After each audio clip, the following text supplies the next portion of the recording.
বন্ধুরা, Kasba crime news Manojit মিশ্রকে নিয়ে মারাত্মক তথ্য আপনাদের কাছে নিয়ে এসেছে যে মনোজিৎ মিশ্রর গার্লফ্রেন্ড এবার কিন্তু মুখ খুলেছে।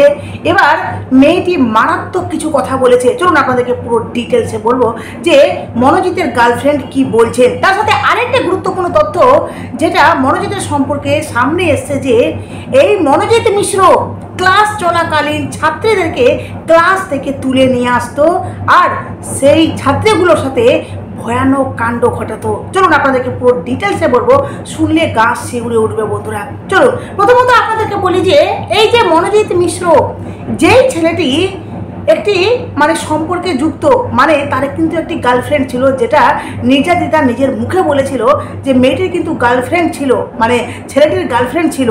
কিন্তু গার্লফ্রেন্ড থাকা সত্ত্বেও এই ছেলেটি নির্যাতিতাকে বলেছিল যে আমার যদি 10 বছরের সম্পর্ক থাকে সেই সম্পর্ক থেকেও আমি বেরিয়ে আসতে রাজি আছি শুধুমাত্র তোমার জন্য। এটা প্রত্যেকটা মেয়েকেই কিন্তু এই ছেলেটি মনোজিৎ মিশ্র এই ধরনের কথা বলতো। তো ঠিক সেইভাবে নির্যাতিতাকেও বলেছিল, এমনকি নির্যাতিতাই বলেছিল যে এই মনোজিৎ মিশ্র অপরাধের কিন্তু একটি গার্লফ্রেন্ড রয়েছে। আর সেই গার্লফ্রেন্ড ফাইনালি এবার মুখ খুলেছে। কি বলেছে আপনাদেরকে পুরো ডিটেলসে বলছি, যেটা শুনলে আপনারা চমকে যাবেন বন্ধুরা। আর মেয়েটির পরিস্থিতি কেমন যে মনোজিৎ যাকে সে ভালোবাসে তার সম্পর্কে এই যে বিভিন্ন কুকীর্তি কুকারনামা সামনে আসছে, যেখানে মেয়েটি এতটাই শকড। কি বলছে আপনাদেরকে বলি, বলছে যে ভালোবাসাটাই কি অপরাধ ছিল। মেয়েটি বলছে ভালোবাসাটাই কি অপরাধ ছিল। 2018 সাল থেকে দুজনের সম্পর্ক, বুঝতে পারছেন। মনোজিৎ মিশ্র আর মনোজিৎ মিশ্রর যে গার্লফ্রেন্ড তার কিন্তু 2018 থেকেই তাদের সম্পর্ক, দীর্ঘ সম্পর্ক পরিণতির পথে এগোচ্ছিল। সমাজ মাধ্যমে দুজনেই নিজেদের সম্পর্ক নিয়ে ছিলেন খোলামেলা, দুজনেই কিন্তু সকলকে জানিয়েছিলেন এই সম্পর্কের কথা। নেট দুনিয়ার বন্ধুরা সেই সম্পর্কের জন্য শুভেচ্ছা অভিনন্দন থেকে আশীর্বাদ অনেক কিছুই কিন্তু জানিয়েছিলেন। কিন্তু কসবার কলেজের ঘটনার প্রকাশ্যে আসার পর থেকেই পাল্টে গিয়েছে সেই মেয়েটির জীবন। নেট দুনিয়ায় রীতিমতো হেনস্থার শিকার হতে হচ্ছে মনোজিতের প্রেমিকাকে, যার প্রেমিক এত কুকারনামা, এত মেয়েকে ধর্ষণ করেছে, এই বহু মেয়ের সাথে সে রাপ ব্যবহার করেছে। তাহলে সেই প্রেমিকার কি অবস্থা হতে পারে জানতে পারছেন? আপনারা প্রত্যেকটা কথা শুনলে জাস্ট চমকে যাবেন বন্ধুরা। যেখানে বলা হচ্ছে যে অভিযুক্তের বান্ধবী হওয়ায় তার কি সবচেয়ে বড় অপরাধ ছিল। তার ছবি ও নাম জড়িয়ে দেওয়া হচ্ছে সর্বত্র জায়গায়। অশালীন ভাষায় আক্রমণ করা হচ্ছে এই মেয়েটিকে। প্রশ্ন যে উঠছে, এক মেয়ের জন্য সুবিচার চাইতে গিয়ে অন্য মেয়েকে এভাবে কি হেনস্থা করা যায়? তার গার্লফ্রেন্ড প্রশ্ন করছেন যে এক মেয়ের সুবিচার চাইতে গিয়ে অন্য মেয়েকে কি এভাবে হেনস্থা করা যায়? এবার কারা তার প্রেমিকাকে এই ধরনের কথা বলছেন সেটা এবার আপনাদেরকে বলি যে ট্রমায় রয়েছেন মনোজিতের গার্লফ্রেন্ড। 27 জুনের ঘটনার পরেই নাকি নিজেকে অভিযুক্তের প্রোফাইল থেকে সরিয়ে নিয়েছিলেন সেই তরুণী, বুঝতে পারছেন। প্রোফাইলও লক করে দেন এই মনোজিতের বান্ধবী, কিন্তু প্রোফাইল অবধি লক করে দিয়েছে। কিন্তু মনোজিতের বান্ধবীকে দ্রুত শনাক্তকরণ করে ফেলে নেটিজনরা। তারপর নানা জায়গায় তার ছবি পোস্ট করে আর রীতিমতো তাকে হেনস্থা করা হয়। কসবা ধর্ষণ কাণ্ডে মূল অভিযুক্তের বান্ধবী হওয়ায় তাকে রীতিমতো এটা কেউ কোনো ক্রিয়েটার না, এটা নেট দুনিয়ার মানুষরা, সাধারণ মানুষরাই কিন্তু সেই মেয়েটির, যেহেতু তারা সোশ্যাল মিডিয়াতে ওপেন করেছিল নিজেদের সম্পর্ক, তো তার জন্যই কিন্তু আজকে মনোজিতের বান্ধবীকে সোশ্যাল মিডিয়ায় হেনস্থা হতে হচ্ছে, তাকে কটু কথার শিকার হতে হচ্ছে, তাকে অশালীন ভাষায় আক্রমণ করা হচ্ছে। এমনকি যে সম্প্রতি তিনি একটি মিডিয়ার সামনে এসে বলেন রোজকার হেনস্থার ঘটনায় রীতিমতো ট্রমায় রয়েছেন। তিনি বললেন আর আমি সহ্য করতে পারছি না। প্রসঙ্গত সাউথ ক্যালকাটা ল কলেজের প্রাক্তনী অভিযুক্তের বান্ধবী, তিনি পেশায় আইনজীবী। এই মনোজিতের যে গার্লফ্রেন্ড সে কিন্তু পেশাগতভাবে আইনজীবী, কিন্তু মনোজিৎ ধর্ষণে অভিযুক্ত জানার পর বেশ বিস্মিত হন তরুণী, মানসিকভাবেও আঘাত পান। এই আঘাতের রেশ থাকতে থাকতেই আরেক রকম আক্রমণের শিকার হন তিনি, যেটা হলো যে পরিচিত আত্মীয়ের পাশাপাশি অপরিচিতদের কাছ থেকেও আক্রমণ মানে সমান তালে তাকে কিন্তু দেওয়া হচ্ছে। মানে তার আত্মীয় স্বজন বন্ধু বান্ধব এগুলো তো আছেই, যারা তাকে চিনে, কিন্তু যারা চিনে না, যারা শুধুমাত্র সোশ্যাল মিডিয়ার মাধ্যমে তাকে চিনে, তারাও কিন্তু অপরিচিত যারা আছে তারাও কিন্তু তাকে কটু কথায় আক্রমণ করছেন। তার প্রশ্ন, এভাবে কি মহিলাকে আক্রমণ করা যায়? এর বিচার হবে? 2018 সাল থেকে দীর্ঘ 7 বছর ধরে দুজনের সম্পর্ক ছিল বলে মেয়েটি দাবি করে। সম্প্রতিকালের ধর্ষণ নয়, এর আগেও নানা ঘটনায় অভিযুক্ত হয়েছেন মনোজিৎ। শুধু তাই নয়, শ্লীলতাহানির অভিযোগও উঠেছে একাধিকবার। এইসব বিষয়ে তরুণী কি তার প্রেমিককে প্রশ্ন করেছিলেন। তরুণী পেশায় আইনজীবী, কেন বারবার অভিযোগের তীর তার প্রেমিকের দিকেই জানার চেষ্টা করছিলেন?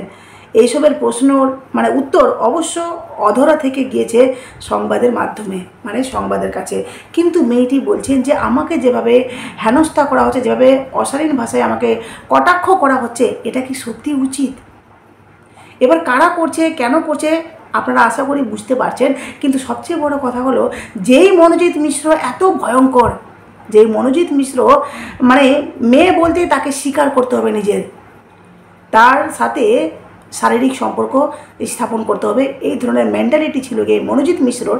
তো এই মনোজিৎ মিশ্রই কিন্তু হচ্ছে গিয়ে এই মেয়েটির জীবনের এখন কাল হয়ে গেছে, যেখানে মেয়েটি ট্রমায় চলে গেছে। বুঝতে পারছেন, একজনের জন্য কতজনের জীবন শেষ হয়ে যাচ্ছে। যেখানে মনোজিতের বাবা মাও বলছিলেন যে আমরা কখনো ভাবতে পারিনি যে আমার ছেলে এমনটা করবে। যখন আমরা বিভিন্ন সংবাদ মাধ্যমে, বিভিন্ন চ্যানেলে আমরা দেখতে পাচ্ছি টিভিতে, তখন বুঝতে পারছি মা আমার ছেলে এইগুলো করতো, এমনকি রাজনীতিতেও সে নেমে গেছে। এবার আপনাদেরকে বলি এর একটি ভয়ঙ্কর মনোজিতের একটি ভয়ঙ্কর আপনাদেরকে তথ্য দিব, যেটা ঘটনা শুনলে আপনারা চমকে উঠবেন। এই ছেলেটি কতটা তার দুঃসাহস, তার দুঃসাহস দেখলে আপনারা চমকে যাবেন। যে ক্লাস চলাকালীন মেয়েদেরকে তুলে নিয়ে যেত মনোজিৎ, আর চুপ করে থাকতেন সেই ক্লাসের প্রফেসররা। বুঝতে পারছেন, কলেজের প্রত্যেকটা মেয়ে যে যেত না কলেজে ক্লাস করতে, পড়াশোনা করতে, সেখানে আতঙ্কে থাকতো মেয়েটি। বলছে যে আইন কলেজের ভিতরে গণধর্ষণের অভিযোগ ভয়ঙ্কর। এই অভিযোগে তোলপাড় রাজ্য। অভিযুক্ত কারা? সেই কলেজের প্রাক্তন ছাত্র মনোজিৎ মিশ্র। কলেজের বর্তমান আইনের পড়ুয়ারা। মারাত্মক এই অভিযোগ ওঠার পর চারিদিকে প্রতিবাদের যে ঝড়, ক্যাচো খুঁড়তে কেউটে বেরিয়ে আসছে। মনোজিতের প্রভাবশালী যোগ, বেপরোয়া আভাব, একের পর এক অপরাধের অভিযোগ। সব জেনে শুনে কলেজ কর্তৃপক্ষ নীরব ছিল। ভয়ঙ্কর সব অভিযোগ সামনে আসছে। প্রতিদিন মহিলাদের সম্মানহানি করার একের পর এক অভিযোগ রোজ প্রকাশ্যে রয়েছে। এক একটা করে প্রত্যেক দিন তথ্য সামনে আসে, যেখানে আইন কলেজের প্রাক্তন ছাত্র, প্রাক্তন টিএমসিপি নেতা, অধুনা তৃণমূল ঘনিষ্ঠ মনোজিতের অন্যায্য কাজের হাড় হিম করা ভিডিও। মনোজিতের বিরুদ্ধে অতীতে একাধিক অপরাধমূলক কাজকর্ম নিয়ে একে একে মুখ খুলেছেন কলেজের সমস্ত ছাত্রছাত্রীরা ও নিরাপত্তা রক্ষী, শিক্ষক শিক্ষিকা অনেকেই।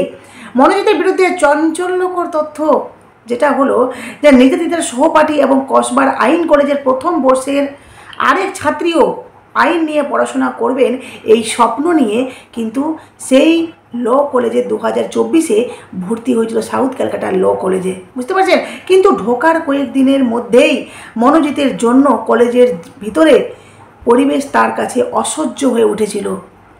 মেয়েটি যখন 2024-এ কলেজে ভর্তি হয়, অনেক স্বপ্ন নিয়ে ভর্তি হয়েছিল, কিন্তু যখন কলেজে ভিতরে যাই, সে বেশ 2-3 দিন যায়, তারপর বুঝতে পারে যে কলেজের ভিতরে পরিস্থিতি কতটা খারাপ। এমনকি মনোজিতের জন্য তার জীবন অসহ্য হয়ে উঠেছিল। যেখানে তার দাবি, মনোজিৎ বলেছিলেন যে তোমার মতো মনোজিৎ এই অপরাধী ধর্ষক বলেছিল এই মেয়েটিকে যে তোমার মধ্যে তো অনেক ট্যালেন্ট, তুমি ইউনিয়ন জয়েন করতে পারো। ভাবতে পারছেন, অফার দিচ্ছে। আমি বলেছিলাম না, আমার এই সব বিষয়ে কোনো ইচ্ছা নেই, আমি পড়াশোনা করতে এসেছি, আমি পড়াশোনা করব আর বাড়ি চলে যাব। তো উনি বললেন ও ঠিক আছে, দেখে নেব। কোনো কিছুতে আমি ভাগ নিতাম না, আমি যেতামও না। এক প্রকার ক্লাস করতে হয় তাই ক্লাস করতে যেতাম, হ্যাঁ, শুধুমাত্র অ্যাটেন্ডেন্সের জন্য, ব্যাস বাড়ি চলে আসতাম। মেয়েটি শুধুমাত্র কলেজে যেত, পড়াশোনা করতো, ব্যাস, আদারওয়াইজ কিছু কোনো দিকে তাকাতো না, চুপচাপ বাড়ি চলে আসতো।